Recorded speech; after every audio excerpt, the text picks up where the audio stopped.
nicula ngani kodwa ngifisa nikhompoze ingoma ngani ngoba namhlanje lolu suku lenziwe unina ukuthi lenzeke. Uma beningekho nina namhlanje ngabe lolu suku alukho. Cela nishayele izandla nina kuqala. Bengithi amandla awenu. Alright, amandla. Amanda! Mayibuye! I-South Africa! Alright, ngizokhuluma nje ngisheshe ngoba kukhona isikhathi ekumele sisigcine. Kukhona i-member, i-representative yase-office laka-Premier. Njengoba sila sizohambisela i-office laka-Premier iy'funo zethu. Siwumemile umasipala nawo akekho umuntu abamthumelelile. Sayimeme i-department.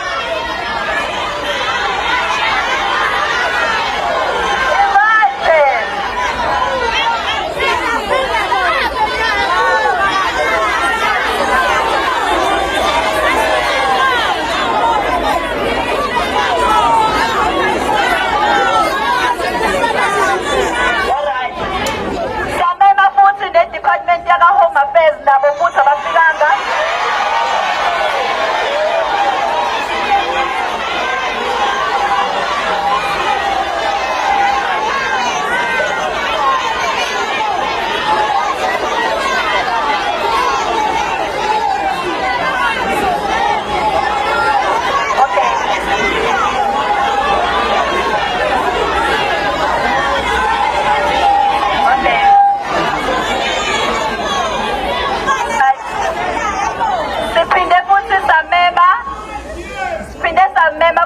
Uminister wamaphoyisa noma bengafikanga namhlanje kodwa sebesikhiphile istatimende sokuthi konke sikucela namhlanje bazoqala bekusebenza.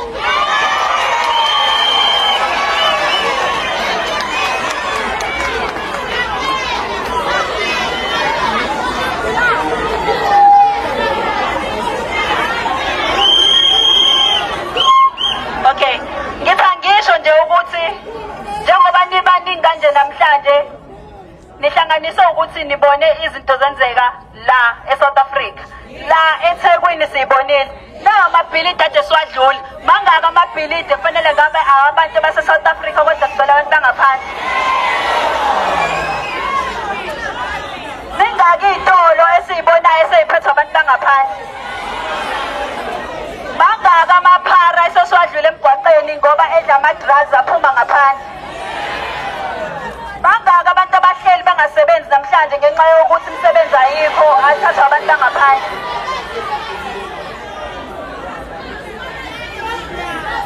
Ngizonicela-ke, okay. Ngicela ukunicela ukuthi namhlanje sizokhuluma nohulumeni ukuthi sifuna uhulumeni enzeni.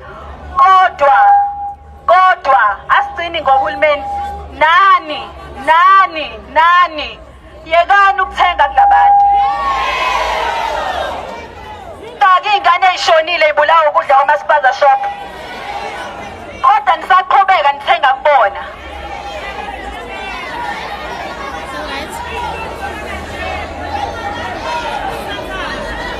Abanye benu bayabashada labantu ngokomthetho.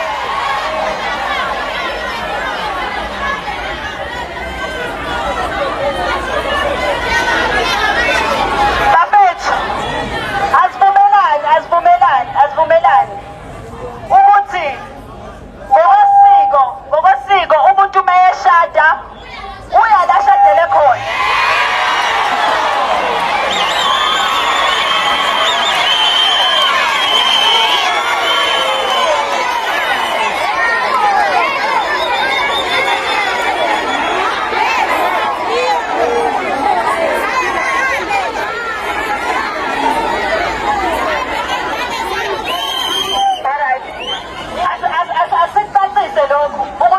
Asinankinga nabantu bokufika badla ngokomthetho, right? Kodwa inkinga masibala ngokwemthetho obhalisiwe esibonayo inamba kuthiwa ama-Nigerian ala ngokwemthetho awu-250,000.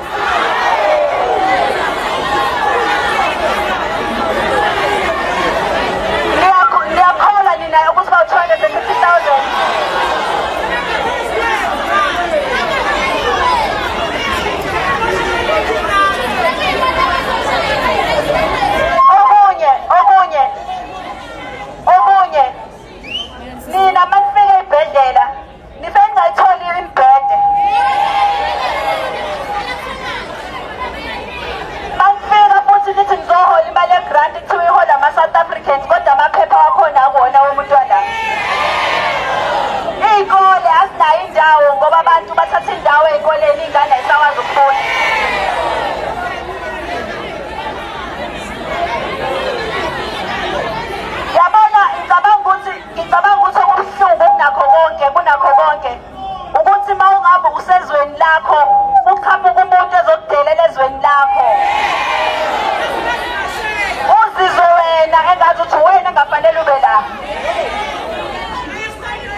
ngitshela nge-Human Rights Commission mina sengibhale kuyona isikhathi eside bengangiphenduli.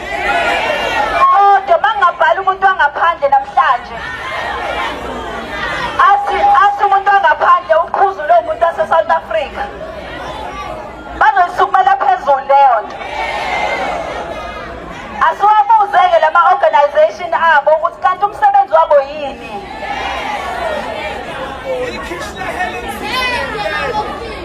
Bese ngiyayeka nani ukuthi njalo masihlangane kanje abantu belokhu bethi ngiyasaba ngiyasaba ngiyasaba ngiyasaba ngiyasaba ngiyasaba. Emphakathini yethu labantu bahlaliswe yithina. Uma-department akahulumeni bathenga thina ukuthi sibenze lama-documents.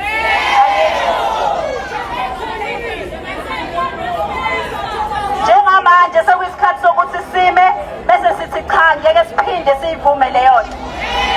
Abantu abashona befela lelizwe ukuthi sithole inkululeko bayakhala namhlanje la bekhona ukuthi sikanti sanifela sanwela ukuthi nenithatha izwe niphisane ngalo kubantu okufika.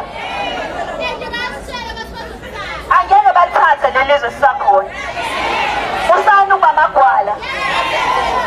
Umuntu ola e-South Africa ngomthetho isigebengu leso. Silwa ney'gebengu thina sithi zonke iy'gebengu mayihambe. Hayi ukuthi iy'gebengu la e-South Africa inika ama-RDP, inikwa iy'mali, inika ama-grant, inikwa imizi. Okay. Angeke size siphinde sikwenze lokho.